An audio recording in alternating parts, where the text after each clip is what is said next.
All right. Let's go ahead and talk about our homework assignments first before we do our bell work today. Start with the commercial discussion books. What commercials did we choose? You may remember with the commercial they chose. Logan, what did you choose?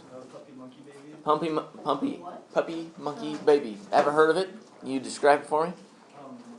It's a Mountain Dew Kickstart commercial, and there's an abomination of puppy, monkey, and baby in one. And it's just saying puppy, monkey, baby. And that's it. So it says it over and over and over again. So it becomes a slogan, and now it's anytime you hear it, you think about Mountain Dew, right? It's pretty good. You got one, Sadie? Briar's Gelato Indulgences. It's the commercial where the parents are like eating the gelato. Yeah. They're like, "Do you have the gelato or whatever?" Got it. And then the kid comes downstairs and he's like, "Is that ice cream?" No. Looks like ice cream. It's not. So Can I have some? No, So what's the classical conditioning there? So that's one thing we got to be careful with. So we're going to have the commercials quite a bit, and we're going to do it with operant conditioning as well. Sometimes we get so caught up in, hey, that's a really funny commercial, we lose the application to classical conditioning or operant conditioning. So in that particular case, maybe it's family scenarios, kids waking up at night. That would be the conditioning stimulus to make you think of it. Because my parents used to go on Right. dates. Right. And I would always sneak downstairs and steal whatever. So that was. All right. So the experience would be the conditioning stimulus there. All right. The other one, you are not so smart.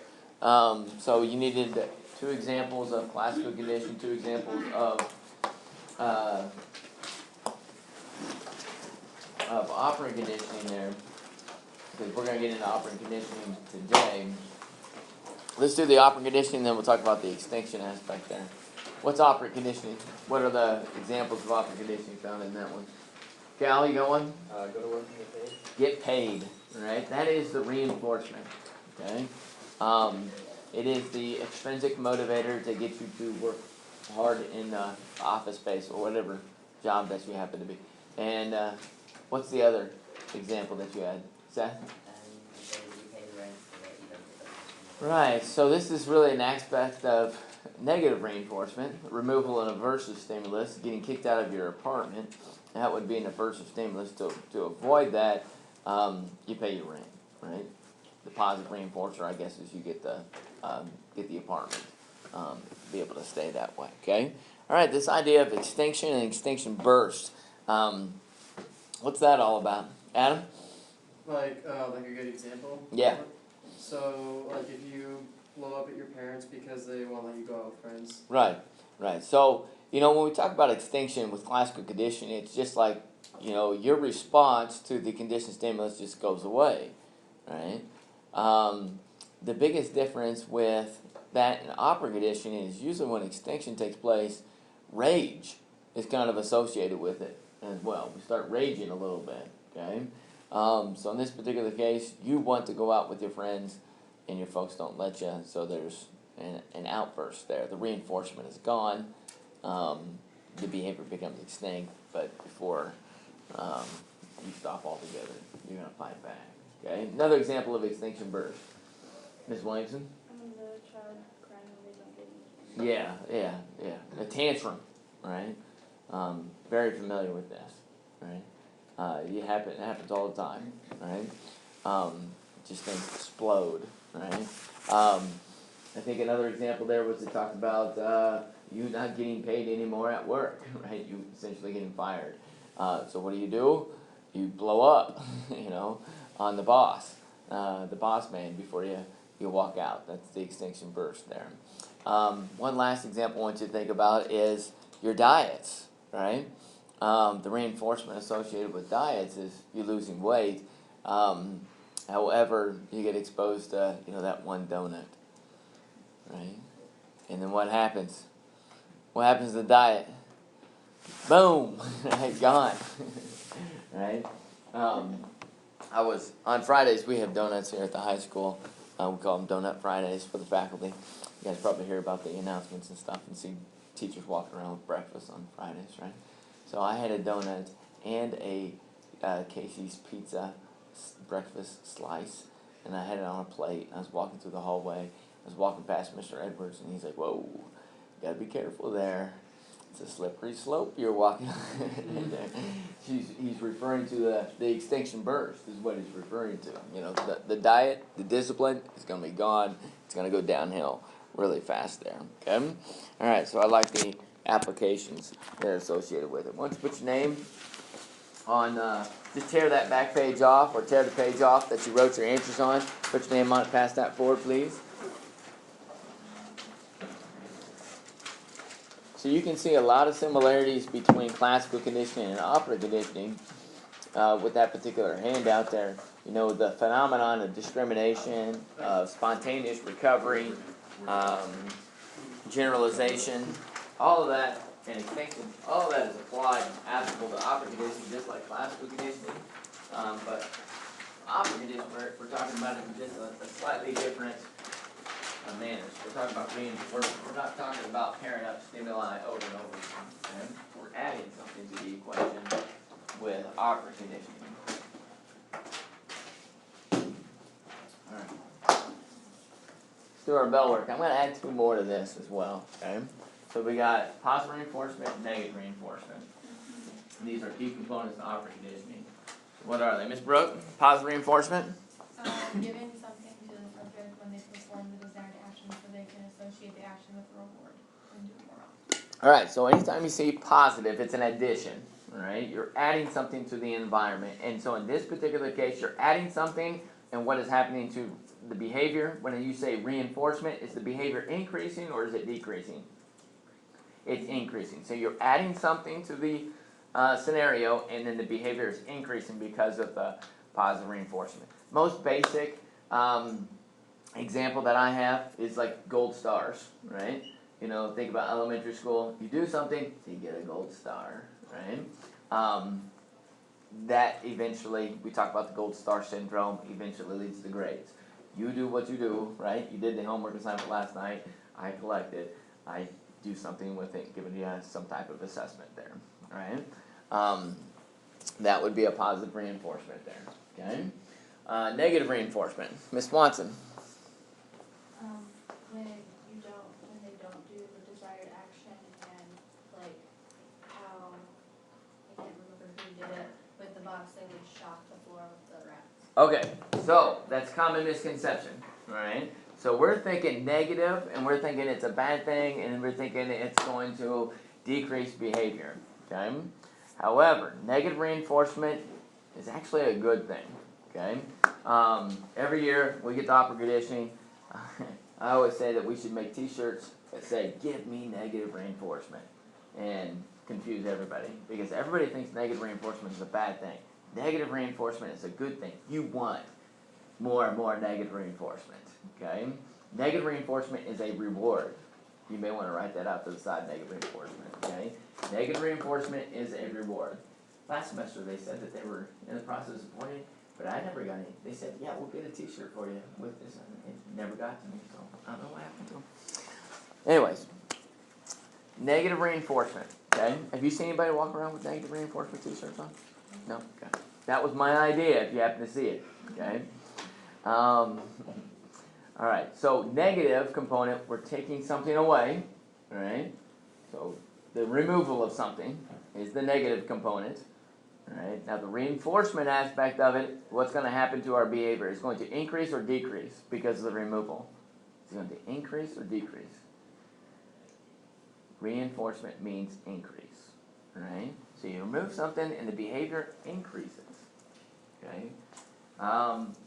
So, before I share any examples, does anybody have any examples off the top of your head where you would remove something and it's a good thing and make you want to do it again?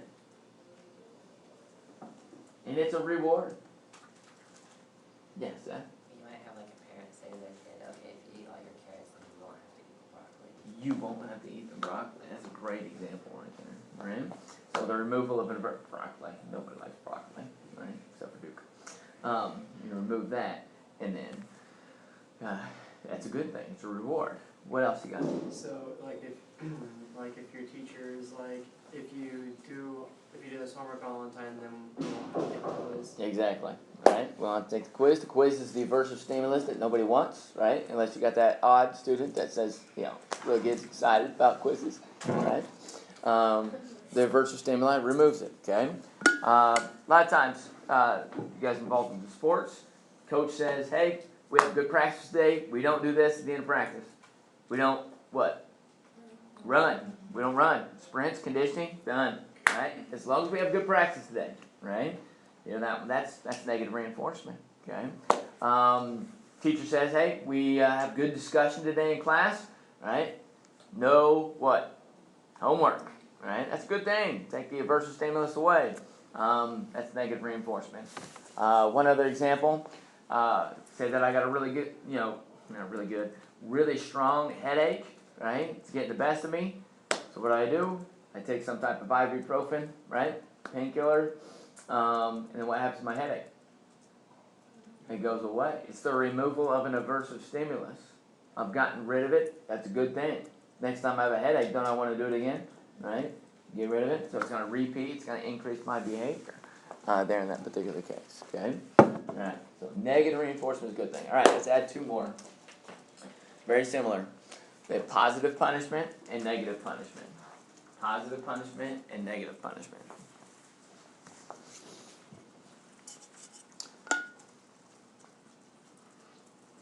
All right, positive punishment, so you're adding something, right? Adding something to the environment, adding something to the equation, to the behavior, the scenario, okay? You're adding it with positive, but it's punishment, so what's going to happen to the behavior? It's going to increase or decrease? It's going to decrease. Punishment decreases behavior, okay? So an example here with positive punishment, anybody think of something? Something is added, and so it's going to decrease your behavior. Yes. Like if you keep fighting with your siblings, then you can't have like screen time. Okay. In that particular case, they're taking screen time away, so that would be negative punishment, right? But you're thinking about the behavior that precedes the positive negative punishment, okay? Ms. Bowman? Would be like how they shock the rats. Shocking the rats. Adding something, right? That's a good one, right? Good use of using something else besides a human being. Right? So shocking, adding it. The rats, what are they going to do? They're going to stop doing whatever they were doing at that point in time of being shocked, okay? Ms. Charlton. Like a timeout? Timeout is a good try, right? So at the timeout, what happens when you get timeout? You don't get to, you don't get to play. So that's removal of something, right? Taking something away. So that would be a negative punishment there, okay? So you really got to think about this idea of shocks, okay? Any type of corporal punishment, a spanking for some parenting, right? That is a positive punishment there, okay?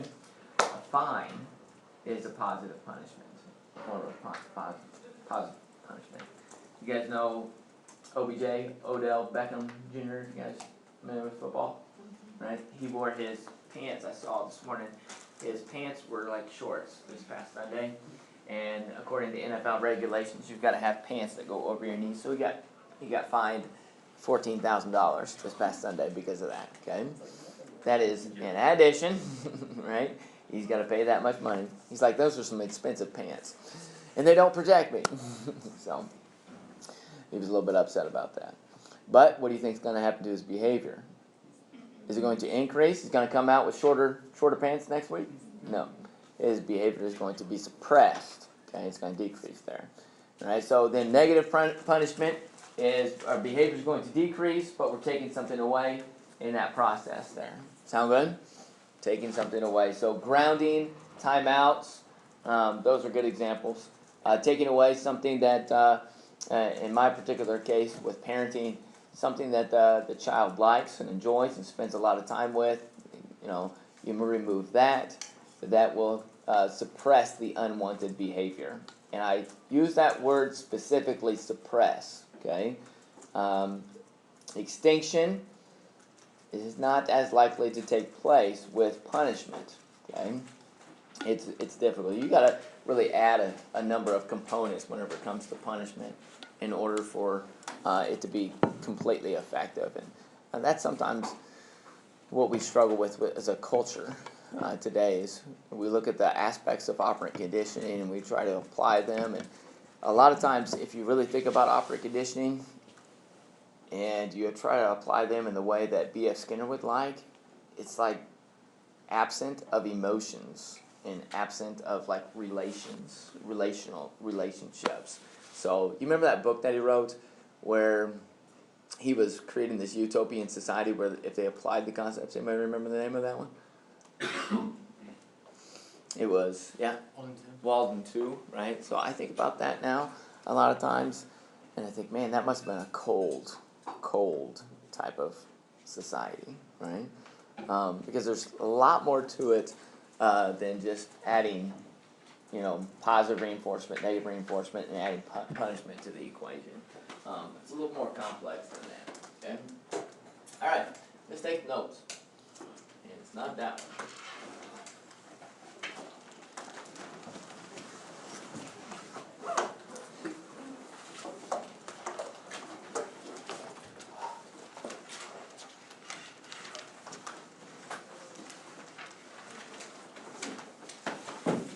Hoping.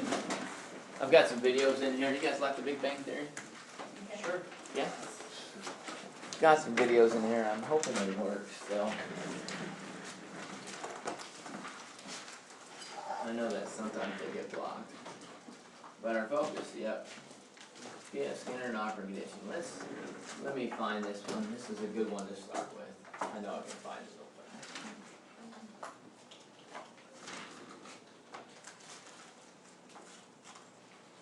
What's the main guy's name? Sheldon. Sheldon. Let's just do this.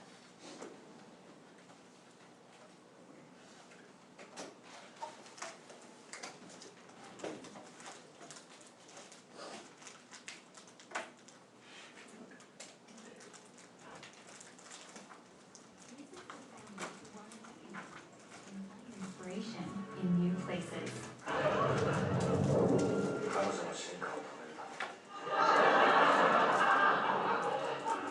What's this cartoon called again? Oshikubu Demon Samurai. It's not a cartoon, it's anime. Anime. You know, I knew a girl in high school named Anime. Anime Fletcher. She was born with one nostril. Then she had this bad nose job and basically wound up with 3.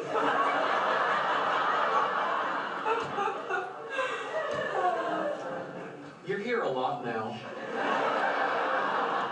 Oh, am I talking too much? I'm sorry. Zip. Thank you. Chocolate? Yes, please.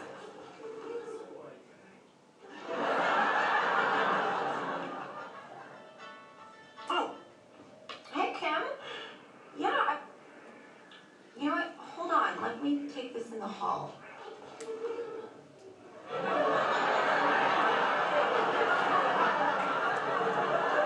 You'll never guess who they got to replace the bookworm. Okay. I know what you're doing. Really? Yes. You're using chocolates as positive reinforcement for what you consider correct behavior.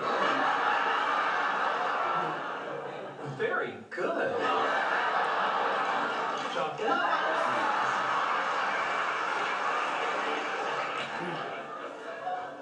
Sheldon, you can't train my girlfriend like a lab rat. Actually, it turns out I can. Well, you shouldn't. There's just no pleasing you, is there, Leonard? You weren't happy with my previous approach to dealing with her, so I decided to employ operant conditioning techniques, building on the works of Thorndike and B.F. Skinner. Yet by this time next week, I believe I can have her jumping out of a pool, balancing a beach ball on her nose. No. This has to stop now. I'm not suggesting we really make her jump out of a pool. I thought the bazinga was implied. We're just tweaking her personality. It's sanding off the rough edges, if you will. No, you're not outstanding penny. Are you saying that I am forbidden from applying a harmless, scientifically valid protocol that will make our lives better? Yes, you're forbidden. Bad, Leonard. Okay, so the chocolate is what? It's positive reinforcement. The spray bottle is what? Or positive. It's positive punishment. It's an addition. It's like an electric shock, right?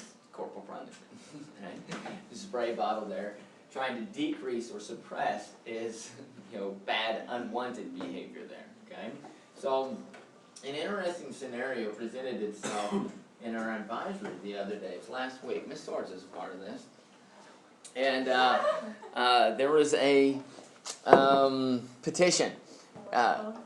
Yeah, Miss Swanson's there too. What is it? Phone Friday? Cell Phone Friday is what they wanted, right? And so I told them I wasn't going to make a decision at that moment, and I wanted to think about it a little bit. And it really didn't come to my mind until sometime in the weekend. And I thought about it, and then this idea came to me, and I said, well, all right, we'll do cell phone. I don't want to do it myself, but I said, we'll do it, but you have to have all A's. In order for you to have something, everybody's like, disappointed the way it is. But what I want to do is use it as chocolate, right? That's the chocolate for advisory now, right? To motivate students to do well that way, okay? Others were like, nah, forget that. Don't think I'll be using my cell phone this semester that way, okay? All right. Before we get to B.F. Skinner, Operant Conditioning, there's another guy that actually presented went before B.F. Skinner, okay? Is there more to human learning than responding to certain stimuli? Is there more to learning than just classical conditioning? Yes, it's a little bit more complex than just seeing a stimuli, right? And then making associations, responding to it. There's a lot of truth to classical conditioning. There's a lot of good stuff there. We're conditioned to do a lot of things. But there are some other aspects of learning besides that, okay? So you need to know this guy's name and this law of effect. Thorndike and law of effect. B.F. Skinner really wasn't the first to come up with the concept of operant conditioning. Thorndike kind of preceded him. Thorndike was doing an experiment with this cat in a box, and he was talking about trial and order learning. And this cat, the way this box worked, you put this cat in a box, it's enclosed on all four sides, and the cat, being in an enclosed space, didn't like it, so it scrambled, right, and do the best it can to get out. The only way that you can get out of the box was there's this string hanging down, and if you pulled the string, then the sides of the box would open up, and then the cat could escape. But initially, does the cat know that when it's put in the box? No, it doesn't. So it just scrambles as much as it can, and then eventually, inevitably, it's going to accidentally pull on the string, right? Now, the first time, does it realize that there's a relationship between that string and getting out of the box? No, it doesn't, okay? But if it does it a couple more times accidentally, it's going to make that connection. Pull the string, sides open up, I can get out. I can be reinforced, right? Get a good result, right? And so consequently, what's going to happen over the course of a long period of time? The cat is going to get in the box, pull the string, it's not going to struggle anymore, okay? So what this law of effect says is if we have something good happen to us, we're likely to repeat that behavior. If we have something that doesn't work out so well for us, we're not as likely to repeat that behavior. So I usually share the uncomfortable scenario. You're in a social environment where a guy is trying to pick up a girl in a kind of social context, and so this guy, he's pretty creative. He's dropping pickup lines, right and left. He wants, I used to say phone numbers, but you guys don't share phone numbers anymore. It's like Snapchat, IDs or something like that. Whatever it is, okay, he wants it. So he, dropping this one pickup line, and this girl takes her drink and just throws it in his face, because she's so disgusted with his pickup line, right, that he uses. Is he likely to repeat that pickup line again? No. But if he goes to another girl and shares this one pickup line, and he happens to get her Snapchat ID, right, what's likely to do the next time that he runs into another girl? He's going to use that pickup line again, and again, and again, right? Because he's getting reinforced that way. He's got good consequences, okay? It determines behavior. I tell my boys I don't tell stories about them. They come up all the time. So Duke likes to be a funny guy, right? And he likes to make Preston laugh. And early this summer, Duke figured out there's certain words that makes Preston laugh. And they're usually like controversial words like gut or butt or stuff like that, right? And so he would say one and Preston would start dying laughing. You know, we try to suppress the behavior because we don't, want the 2-year-old to start picking up bad, words and negative language at an early age. So we try to suppress that, go on. So eventually we told Preston, don't laugh at that stuff, right? So it takes the reinforcement away, right? Away from him. And then eventually Duke would come up with something else, a different word, and then Preston would start laughing at that different word. And you know what would happen whenever he would get one laugh with that one word? All those other previous words that we try to suppress, they'd start coming flooding back again. So we got butt and gut and all that over and over and over again, right?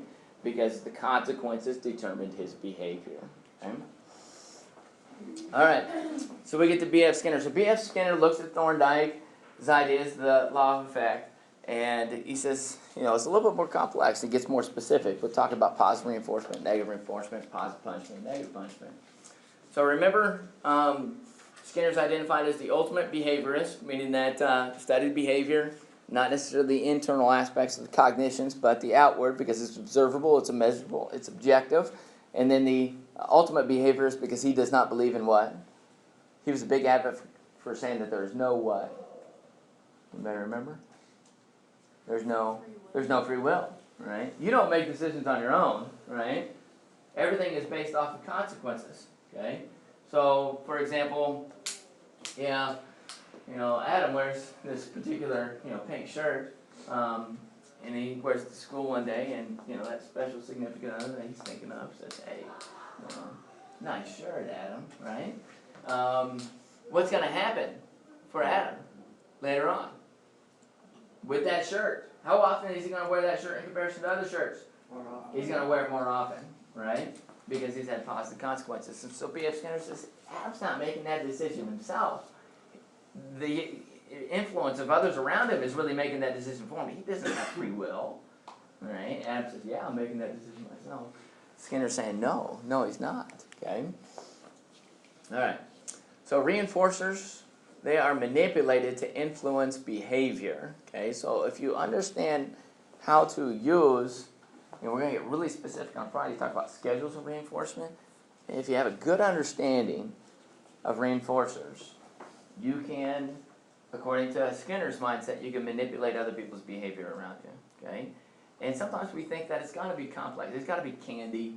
It's got to be chocolate, something like that. It's got to be grades, okay? It doesn't have to be that at all. It can be something as simple as eye contact, right? Or something as simple as a smile. That can be positive reinforcement. Sound good? I'll tell you about a group of students that had a professor, and he was teaching about operant conditioning, positive reinforcement, negative reinforcement. And they got together while he wasn't paying attention, maybe at a break or something like that, and they said, hey, we as a class, we are going to reinforce him and manipulate his behavior to stand in a particular part of the room, right? We're going to use eye contact as our positive reinforcement, right? Eye contact and smiles, okay?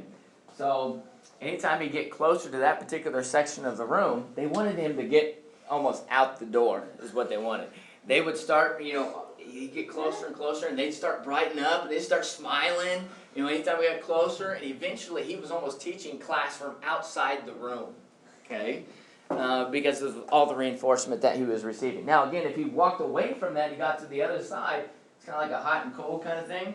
Everybody started putting their head down, not paying attention, not reinforcing behavior. So it can be very simple. Reinforcement can be really simple with eye contact and smiles there, okay?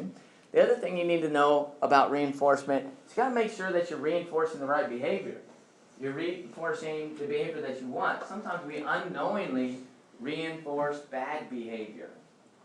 Unknowingly reinforce bad behavior. maybe go back and talk about that a little bit later, okay? So, shaping is a key term. There's a assessment question that a lot of students make a mistake.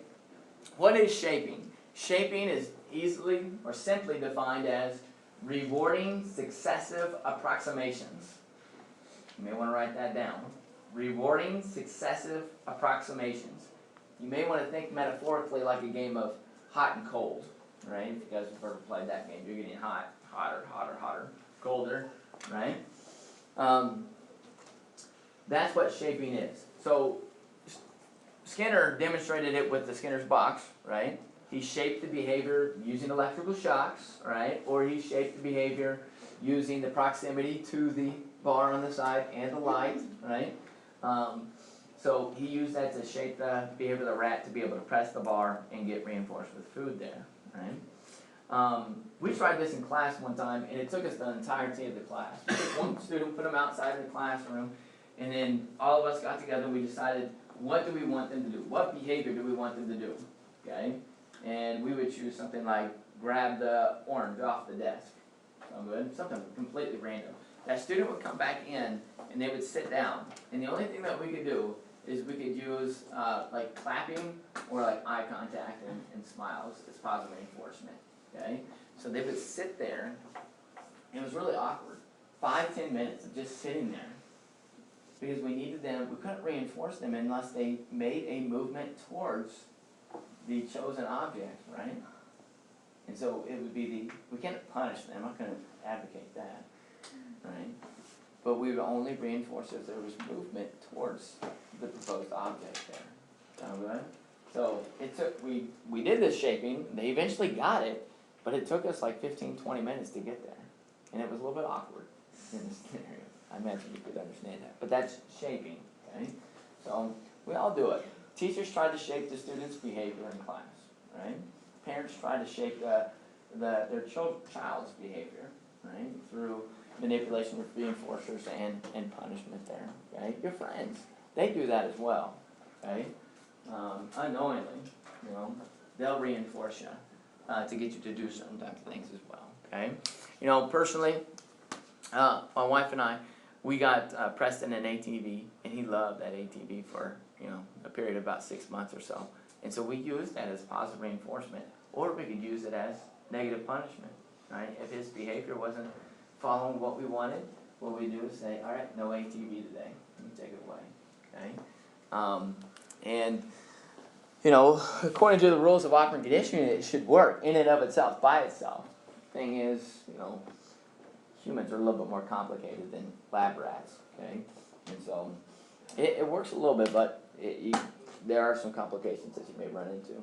You know, teaching manners at a table, you know, use operant conditioning. It's pretty easy to figure that out. You know, we talk about dessert, right? We use dessert a lot. If you don't, you know, if you don't eat your certain vegetables, whatever it is, then you don't get dessert, right?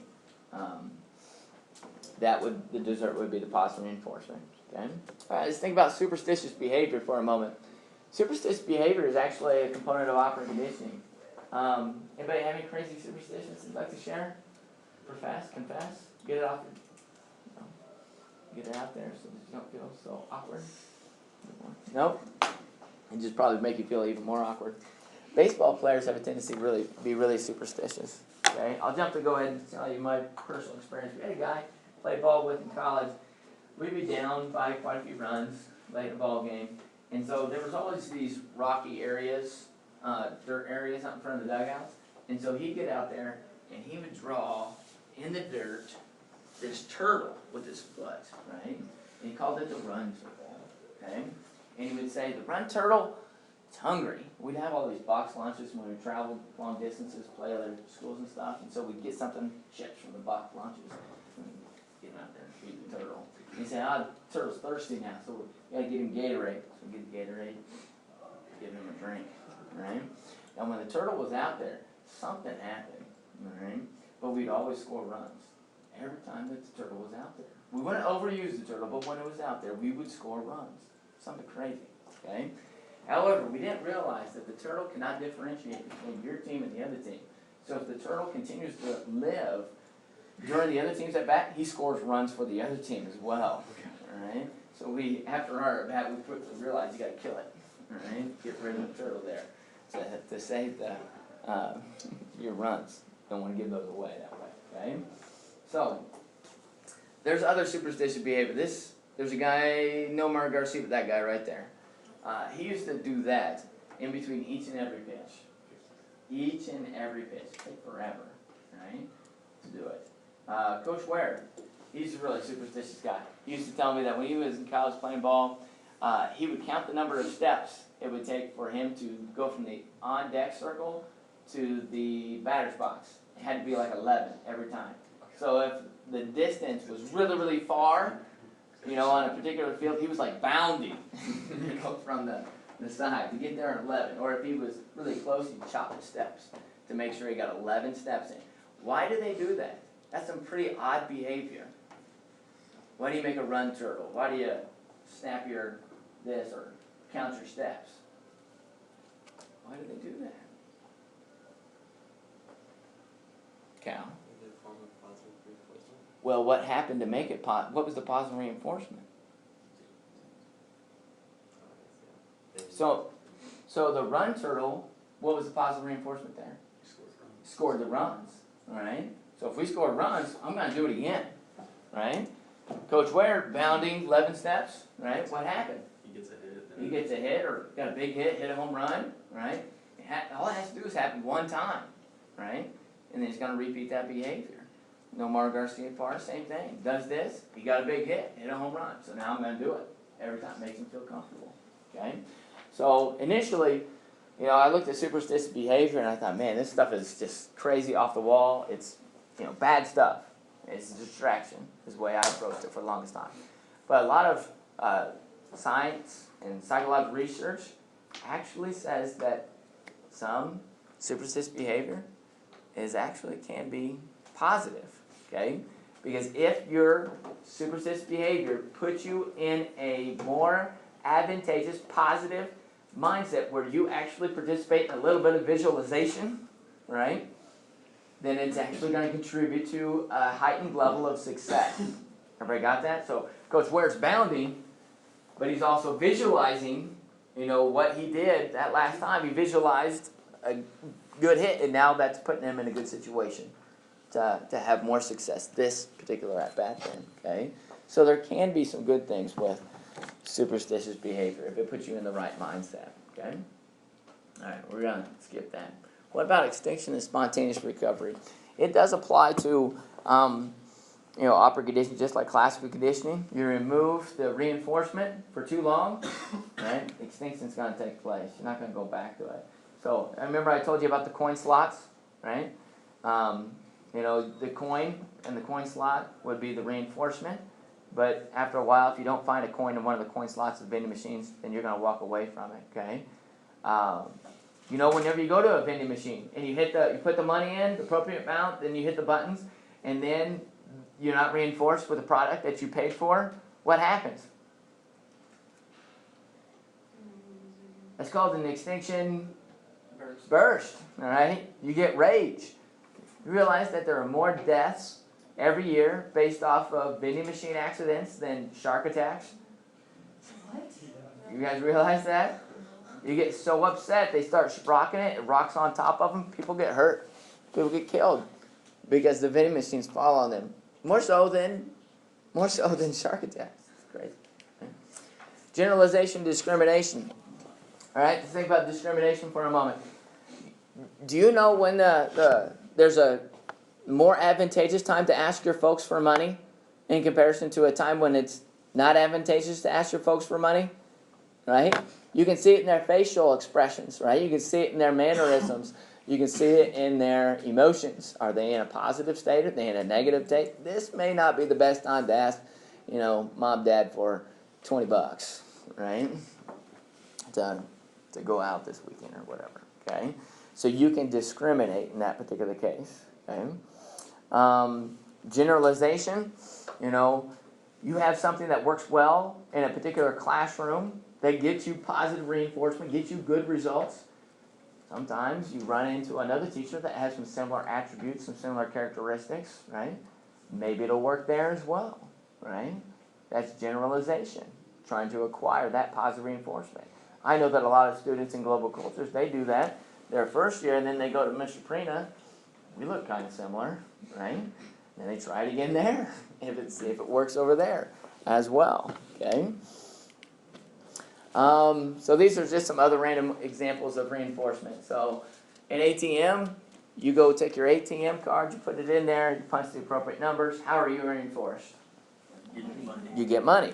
The money is the positive reinforcement there, okay? My students, freshman students, still have problems with this. When you go to a website and you type in the URL correctly, right? You get reinforced by going to the appropriate location, okay? Yesterday we were trying to do a TED Ed. All you had to do was take your email and type it in correctly. And then you could get logged into the TED Ed. You're surprised at how many of my students, the freshman level, cannot type in their email correctly. And they could not get reinforced. They could not get in to the TED Ed, okay? Keys, you put them in the car. You turn them forward in the ignition. You get reinforced by the car starts. What happens if the car doesn't start? Rage, extinction burst, right? You know, I usually take it out on the steering wheel, you know, that way. Extinction burst. Why do we pay our bills on time? Why do we return our books to the library on time? Why does a recovering alcoholic go back to alcohol? These are all negative reinforcements, all right? Removal of an aversive stimuli. Okay? You don't want the consequences, the fines. You want to avoid that, so you pay your bills on time. You don't want to have to, you know, our library doesn't really do it, but the public library, right? You don't turn your books back in on time, you have to pay a fee there. Alcoholic, the withdrawals that they're going through when they're separated from alcohol, right? To get rid of those withdrawals, the negative aversive stimulus, they go back to alcohol again, okay? So that would be negative reinforcement. Positive reinforcement, trophy, right? Negative reinforcement, removal of a homework assignment. You don't have that, extinction burst. And this last thing, primary and secondary reinforcers. Last thing to differentiate here. Primary reinforcers are things that are going to keep you alive. So that's food. It's food and water. Sound good? We're going to simplify it as food and water. Sometimes you can think about a couple other things, but food and water is what we're going to look at. Okay? Imagine if our life was contingent upon primary reinforcers. In order for you to learn something, I'd have to deprive you of all water and make you thirsty.